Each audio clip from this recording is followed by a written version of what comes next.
Everybody, this is Rashad. Today I'm going to give a presentation about equivalence partitioning and boundary value analysis. Through my presentation, I will be talking about these things from theoretical point of view as well as from logical point of view. So let us lean forward. So software testing. So these things are part of software testing. We have to know what is software testing. Software testing is any kind of metric that that does the quality assurance process of the software, and it also gives the independent value to the stockholders and the buyers, so that they can implement the software in their real life projects and other things. So software testing is a very important thing in the software evaluation process. But I will not explain this thing in whole, because my topic is equivalence partitioning and boundary value analysis. So I will be very much specific to my topics: equivalence partitioning and boundary value analysis. Next.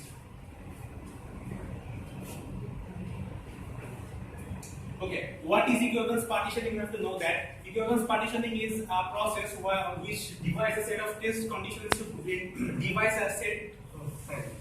divides a set of test conditions into groups where they are considered as same. Like I have seen, I have written these things. Don't take them in mind. I am giving a very simple example. Like I am taking three fruits: mango, apple, and banana. I have three fruits, and I am taking a fruit basket. I am taking these three fruits and putting them in a fruit basket. Now I have three fruits in my fruit basket. Now I am giving a test case which is jackfruit. So jackfruit is the invalid case, so it is not valid in my it is not in my fruit basket. But if I give a mango, so I will get an output for mango. So this is a valid output, valid case which is in my fruit basket. So equivalence partitioning is very complex thing. I will be explaining this thing in my next slides. Next slide. So boundary value analysis. Boundary value analysis is mainly a range checking process of equivalence partition. It checks the range between the equivalence partitions. It complements the equivalence partition process. So basically, boundary value analysis is like a commander-in-chief for equivalence partition. So without this thing, equivalence partition can be humongous or whatever. So it has a very giant role to play for equivalence partition. I will be explaining these things next. Okay, here it is going over your head. Equivalence partition and boundary value analysis. So let's explain it logic. Next. Okay, let's start wrapping it up. Suppose we have an input domain of a function of 300. We cannot create 300 test cases, so we will divide them into domains: 1 to 100, 100 to 200, and 200 to 300, and we will give them class A plus B plus C. So this class will represent a particular set of data. When we will give 100, 100 will be considered in class B. When we will give 200, 200 will be considered in class C. Or 1 to 100, like I am giving a test case like 50, it will be considered class A. So we have created equivalence class in our equivalence partition. The whole thing is an equivalence partition, and these things are equivalence class in our equivalence partition. So next slide. Yep. There are valid cases. There are valid cases and invalid cases in our equivalence partitions. So for checking valid cases in our equivalence partition, we will check every single equivalence class for getting a right output from our equivalence classes, so that we can check every possible good valid cases. And for invalid cases, we will not check an invalid case after we get a wrong output from it. Like I have said before, when I will give a jackfruit to my fruit basket, I will not get an output from it. But when I am giving a mango, I am getting an output from it. So valid cases and invalid cases are very much important in my equivalence partitioning process. Next slide, please. So keeping it simple, we are pretty much into these things in computer fundamental courses like greater than fast, less than fail, and whatever. So I have taken a test case 1, 5, 2, 6, 3, 7, 4, 7. Like if a student gets greater than 80, he will pass, or if he gets less than 80, he will fail. So I have taken test cases. If he gets greater than 80, he will pass. 1, 5, 2, 6, less than 80, fail. 3, 7. Now error message. 4, 7, screen error message. So next slide. So I have shown this thing in this slide. Results. Next slide. Next please. So I have shown this thing here. So just don't complicate things about equivalence partition and boundary value analysis. Equivalence partition is a very simple thing. So if we test these things with test cases, so these things are just simple. Just don't complicate these things. Next slide. Okay.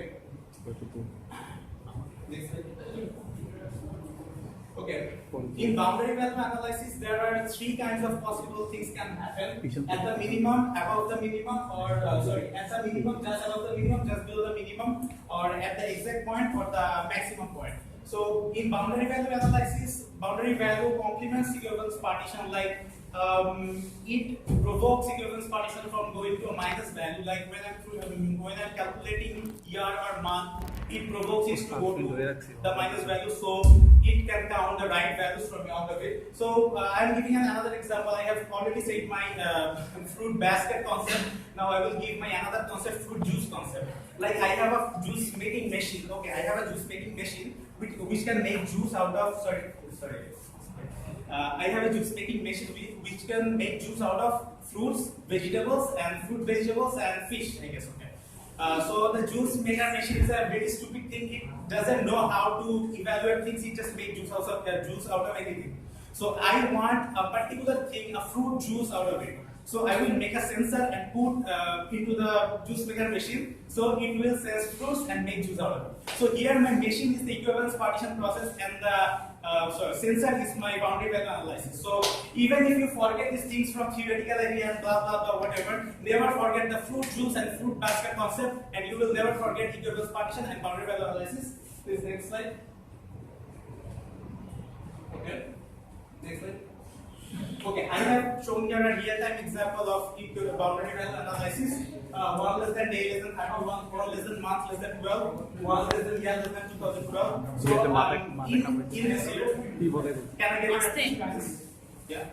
So in here I have concentrated to the month 6 month, which is June. By concentrating on June, I have calculated the months and years of particular year from 1812 to 2012. So I am not explaining this thing here because whatever I have said in my past slides, you have just complicate things and forget everything. Just remember my fruit juice and fruit bucket concept, and you will never forget these things. So I will just not explain these things. Is it recording? Okay, like this.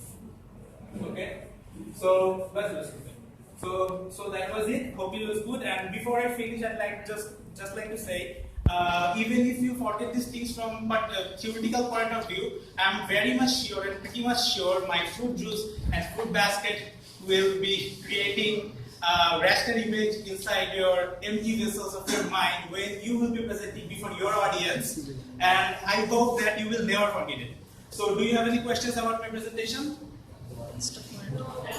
I'm like, stop.